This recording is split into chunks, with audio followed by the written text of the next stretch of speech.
한쪽 왼쪽 팔이 없는 이 노숙자 거린이 부잣집 앞에 구걸을 하러 갔습니다. 마침 그 부잣집에서는 벽 쪽에서 조금 이렇게 곰팡이도 쓰고 해서 그 벽을 수리하는 중에 있었습니다. 한 분 도와주십시오.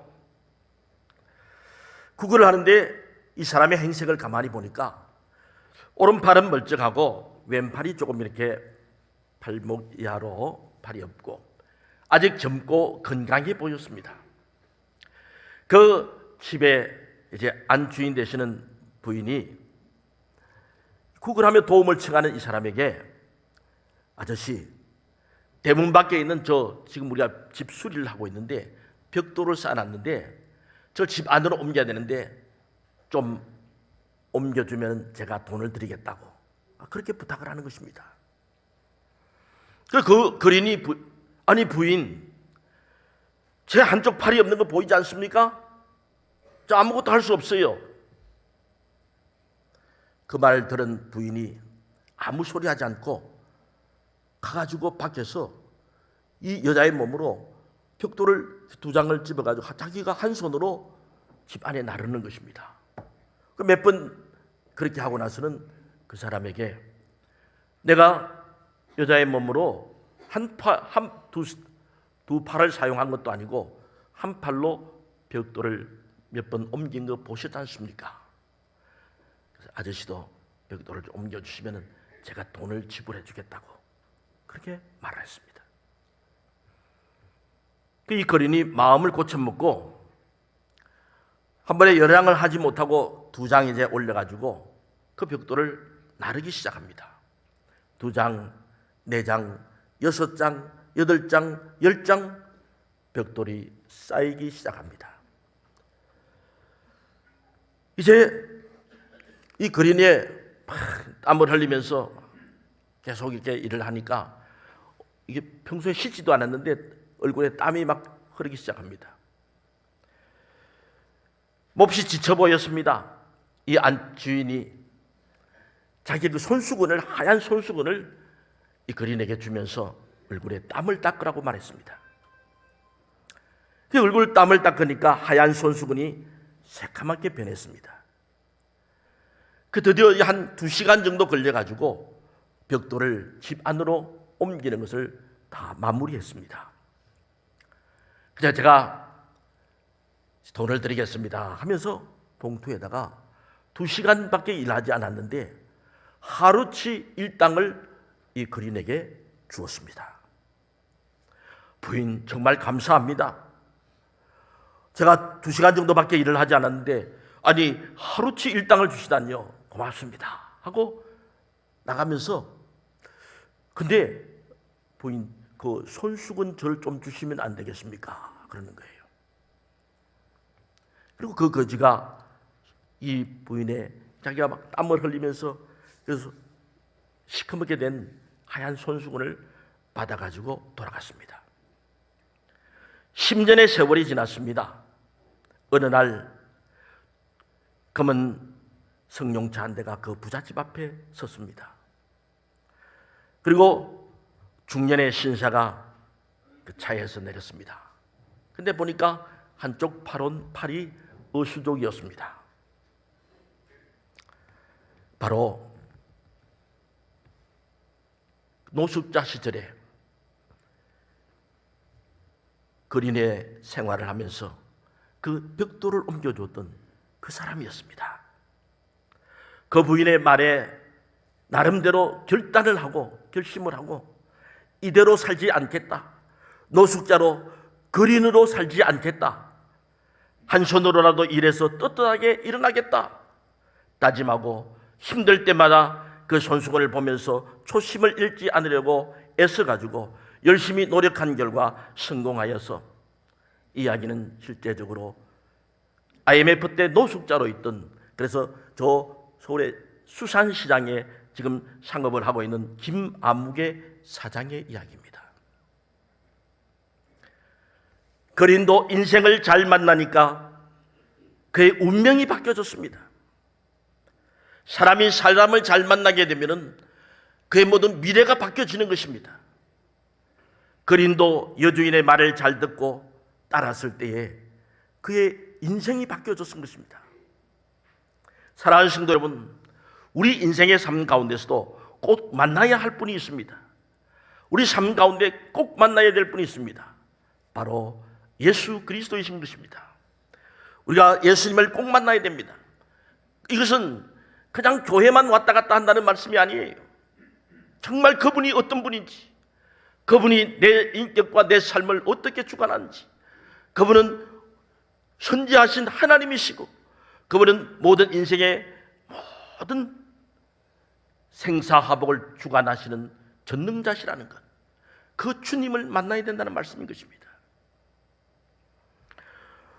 오늘 성경 말씀에 보니까 베드로가 게네사렛 호숫가에서, 게네사렛이라고 불리기도 하고 갈릴리 호수가라고도, 또 갈릴리 바다라고 하도 워낙 넓기 때문에 그 같은 호수입니다.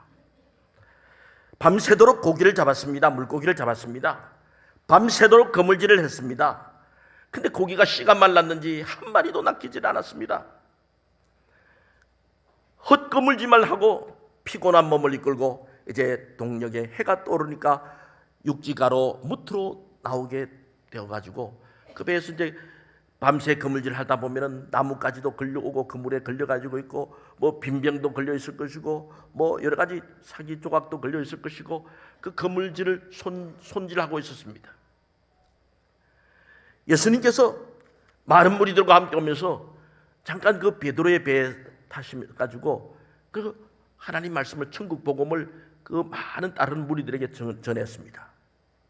그리고 나서 그 베드로에게 이런 말씀을 하시는 거예요. 깊은 데로 시몬아, 깊은 데로 가서 그물을 내려 고기를 잡으라. 사절 말씀에 나오고 있는 말씀입니다. 깊은 데로 가서 그물을 내려 고기를 잡으라고 말씀하셨습니다. 순간 베드로는 고민이 되었습니다. 못한다고, 내가 밤새도록 그물질하고 이제 들어와가지고 그물 손질하고 있는데 못한다고 대답을 할까? 아니면 그래도 이분이 정말 하나님의 말씀을 전하시고 보니까 선지자 같으신데 말씀을 순종할 것인가? 아마 기로에 썼을 것입니다. 이렇게 할까? 저렇게 할까? 근데 오늘 성경 말씀에 보니까 이렇게 베드로가 입을 엽니다. 제가 밤이 새도록 수고했지만 잡은 것이 없습니다. 그러나 주님이 말씀하시니까 제가 말씀에 의지해서 다시 깊은 데로 가서 그물을 내리겠습니다.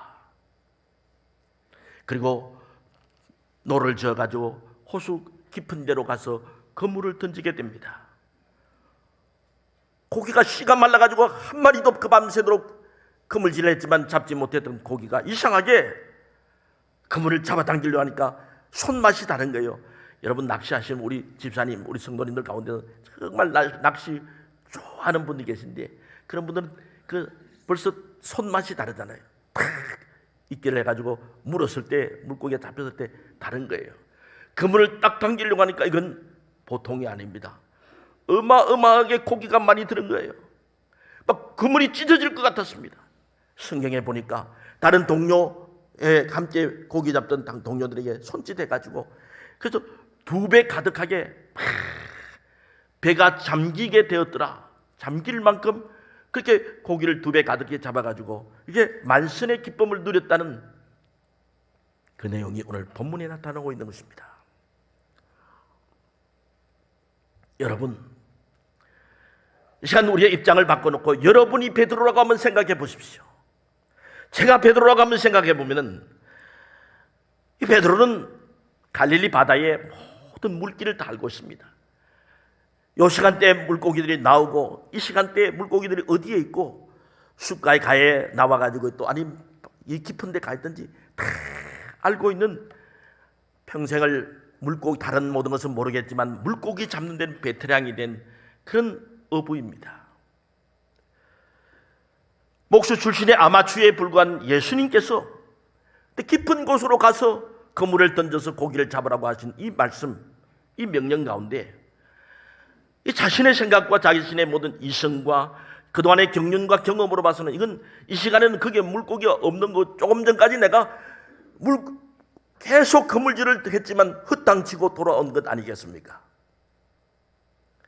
그런데 말씀을 따라서 깊은 곳에 그물을 내립니다. 여러분, 정말 저와 여러분은 그렇게 내리겠습니까? 이게 중요하다는 것이에요. 베드로는 경험이 아닌 자신의 지식이나 자신의 상식이나 판단이 아니라 믿음으로 그물을 내린 것입니다. 그것뿐 아니죠. 베드로는 지금 몹시 지쳐 있습니다. 밤새도록 그물질을 했어요. 한 마리도 잡지 못했다는 거예요. 가득 잡았다면은 그래도 아주 그 만신의 기쁨 가운데 막 힘이 나고 용기가 날 텐데 피레미 새끼 한 마리 잡지 못한 어깨가 축 처지고 힘이 쭉 빠져 있습니다. 겨우 이제 다음 또 그물질을 해야 되니까 거기 뭐 여러 가지 사기 조각이나 나뭇가지나 여러 가지 풀이 물풀 같은 거 다 제거하고 손질하고, 근데 또 가서 그물 내려다면 또 그렇게 올라온다면 시간만 낭비하고 빨리 피곤한 몸을 가서 좀 누워가지고 쉬어야 되는데, 다음 고기잡이를 위해서 그렇게 해야 되는데 그 시간이 연기될 것 아니겠습니까? 뿐만 아니라 그의 모든 경험으로 봐서 지금은 고기 잡을 시간이 아닙니다. 깊은데 고기가 있을 시간이 아니에요. 베드로는 도저히 자기의 상식과 자기의 지금까지의 모든 경험으로 봐서는 그물질을 내릴 수가 없는 때였습니다. 그럼에도 불구하고 베드로는 그물을 내렸습니다. 누구 때문입니까? 예수님 때문에, 예수님을 하나님의 아들로 인정하고 있다는 것입니다. 그분의 능력은 바다와 온 우주와 만물을 창조하신 분이십니다. 그분은 고깃대를 이동시키고, 이건 아무것도 아니죠. 하나님은 어떤 분이십니까? 하나님은 전능자십니다. 하나님은 창조주십니다. 우주 만물을 지금도 섭리하고 계시고 한 나라의 흥망성쇠와 우리의 인간의 생사화복을 지금도 주장하고 계신 분이 하나님 아니십니까? 베드로는 자신의 이성과 경험에 맞지 않지만 그 경험과 이성을 판단을 뛰어넘어 가지고 믿음으로 그물을 내리고 믿음으로 말미암아 만선의 놀라운 많은 물고기를 잡게 되는 것입니다. 여러분, 하나님께서는 베드로를 하나님의 기적을 체험하는 자가 되도록 해주었습니다. 뿐만 아니라 나중에 우리 주님께서는 이 베드로를 제자로 삼으시고, 그리고 수제자로 오고 오는 세대 가운데서, 여러분 저 로마에 가면 베드로 성당이라고 해서 어마어마하게 큰 성당이 있잖아요. 그리고 성경에 예수님의 수제자로 기록돼서 우리가 그 얼굴 한번 보지도 못하고 그 음성 한번 듣지도 못했지만 베드로 하면은 예수님의 수제자로, 그리고 나중에는 초대교회에서 한번 설교하면 3,000명이 회개하는 이런 하나님의 능력 있는 종으로서 쓰임받고 사용된 위대한 하나님의 종이 되지 않았습니까? 오늘 본문 가운데 보면은 베드로의 그 순종이 얼마나 놀라운가. 우리 5절 말씀 한번 같이 읽어보겠습니다. 5절 말씀 시작. 시몬이 대답하여 이르되 선생님, 우리들이 밤이 새도록 수고하였을 때 잡은 것이 없지만은 말씀에 의지하여 내가 그물을 내리이다 하고. 이게 놀라운 선언 아닙니까? 베드로의 순종인 것입니다. 순종은 말씀을 따르는 것입니다. 순종은 세상을 의지하지 아니하고 돈을 의지하지 아니하고 지식이나 경험을 판단의 기준으로 삼지 않고 하나님의 말씀을 기준으로 삼고 말씀을 의지하는 것입니다. 유명한 파스칼은 이런 이야기를 했습니다. 신앙은 인간의 이성을 십자가에 못 박는 것이라고 했습니다. 이성적으로 생각하면은, 여러분, 예수님께서 보리떡 5개와 물고기 2마리를 가지고 곧 한 소년이 점심 한 끼 먹을 도시락밖에 되지 않습니다. 어떻게 그게 5,000명을 먹이고 12강줄이가 남을 수가 있겠습니까? 여러분, 어떻게 이성적으로 상식적으로 생각한다면은 예수님께서 그 물 위를 걸을 수가 있겠습니까? 예수님께서 죽은 나사로에게 나흘이나 돼가지고 신이 썩어가지고 진물이 나고 있는 그런 상황 가운데서 나사로여 나오너라 외치니까 어떻게 그 시신이 생명이 들어가가지고 나사로가 걸어 나왔다고 말하고 있습니다. 가나 혼인잔치에서 물을 떠가지고 이게 손님들에게 갖다 주라고 해서 그대로 순종해서 갖다 주었더니 물이 포도주로 변해가지고 있었습니다. 물은 요 H2O입니다. 근데 완전히 알코올로 이건 화학적인 변화가 일어난 것이죠. 어떻게 그런 일이 일어날 수가 있겠습니까?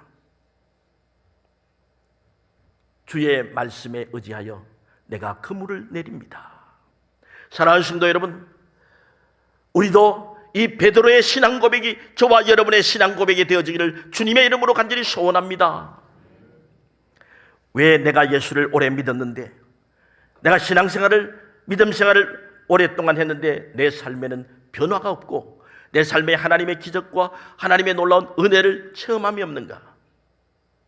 어쩌면 우리는 하나님의 말씀은 하나님의 말씀이고 내 삶은 내 삶이다, 그렇게 생각하며 실제적으로는 말씀을 따르지 않고 말씀대로 믿지 않고 순종하지 않기 때문에 우리 삶 가운데는 하나님의 은혜와 하나님의 기적과 하나님의 축복이 어쩌면 내 삶 가운데는 나타나지 않는 줄도 모르겠습니다.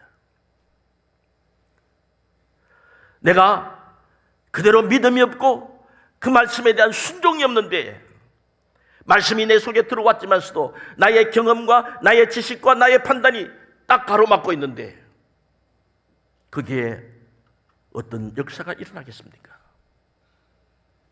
그러므로 내 경험과 내 지식과 내 판단과 나의 주관, 나의 이성을 다 내려놓는 것입니다.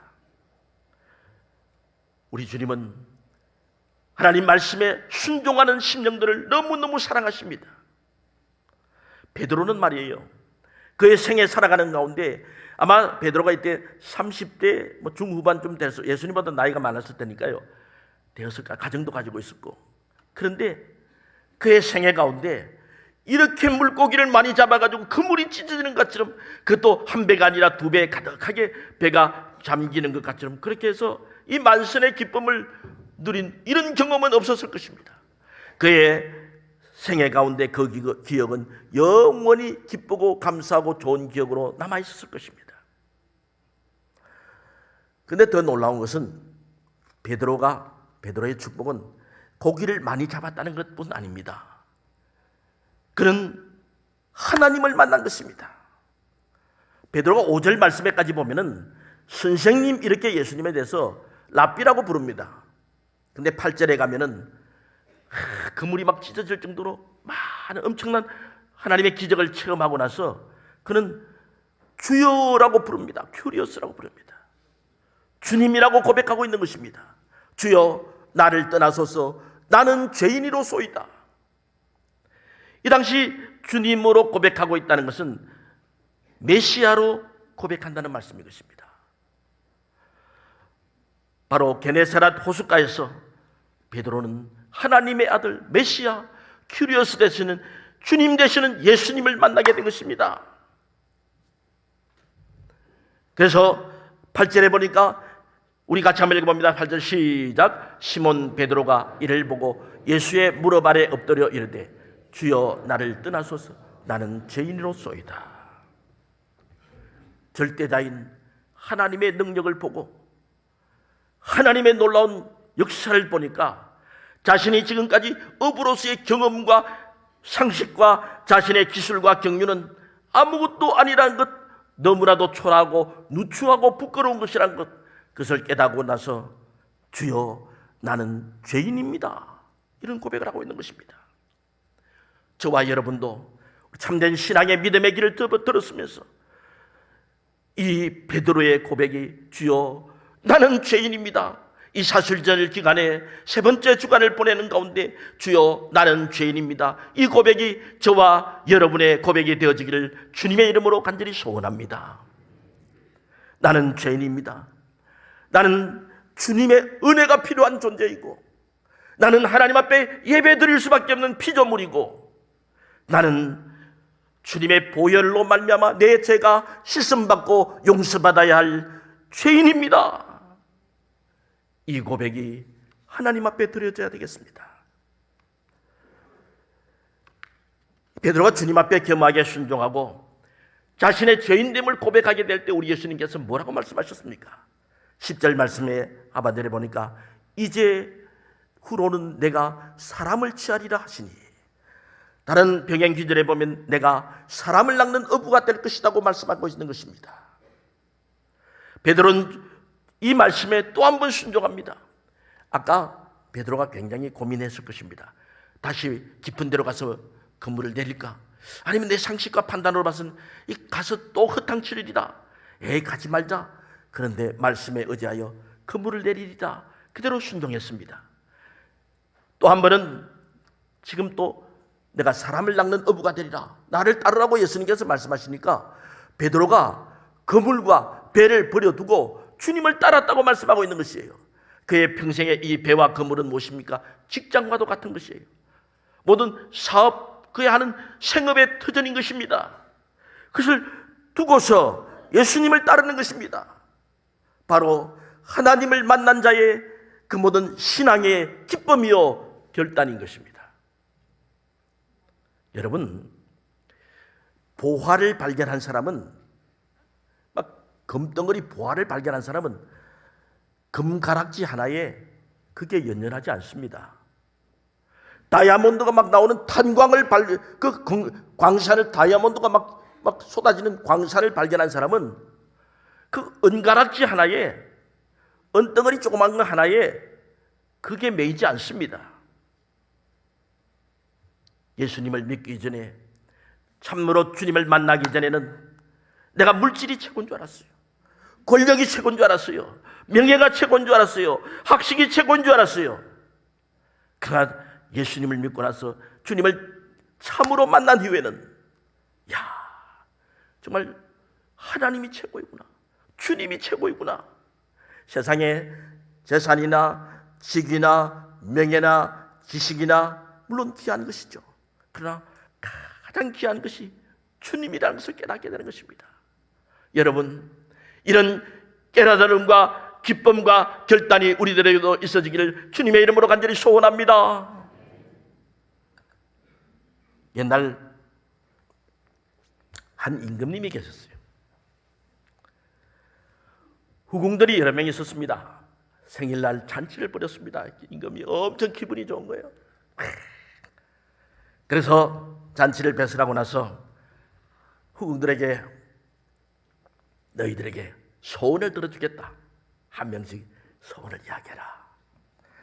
그러니까 이때가 기회다 싶어가지고 어떤 사람은, 어떤 후궁은 임금님 비단 몇십 불을 적어내라고 하니까 비단 몇십 불을 다 적어냈어요. 옛날에는 정말 이 옷 비단 같은 귀한 거 아니었습니까? 또 어떤 사람은 금폐물을 달라고 금덩어리, 금가락지, 은가락지, 금비녀 막 이게 폐물을 달라고 그것도 적어냈습니다. 또 어떤 후궁은 친정 부모님을 생각해가지고 저 고향에 고려된 같은 기아집을 하사해달라고 그렇게 적어냈습니다.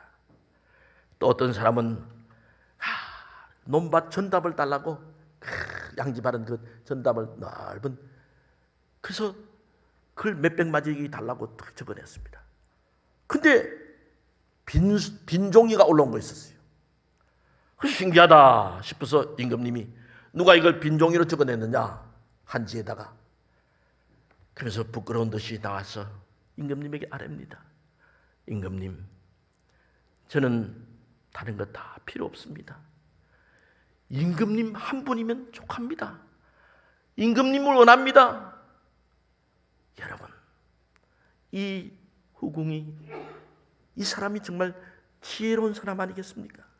임금님을 소유하고 내가 임금님을 가지게 되면은 모든 것을, 나라 안에 모든 것을 다 가지게 되는 것 아니겠습니까? 사랑하는 여러분, 참으로 지혜자는 이 임금님을 소유한 사람이었습니다. 사순절 세 번째 주간을 보내고 있습니다. 여러분, 우리의 가치 기준이 어디에 있습니까? 그리고 정말 우리가 믿고 따를 우리에게 모든 것을 주시는 분은 누구십니까? 우리 주님이시오, 우리 하나님이신 줄로 믿습니다. 그 하나님이 나의 아버지가 되시고 그 아들 예수 그리스도가 나를 위해서 십자가에 달려 죽으시기까지 하며 우리를 사랑하시고, 그래서 그 분을 우리가 주님으로 고백하며 영접하고 있지 않습니까? 여러분, 그 주님의 말씀에 오늘 내가 깊은 데로 가서 그물을 던지겠다고, 그래서 결단하고 그대로 순종한 것처럼 그대로 우리의 모든 삶 가운데서도 이런 순종과 결단으로 인해서 하나님의 만신의 기쁨을 누리는 복된 성도 우리 모두 되시기를 주님의 이름으로 축원합니다.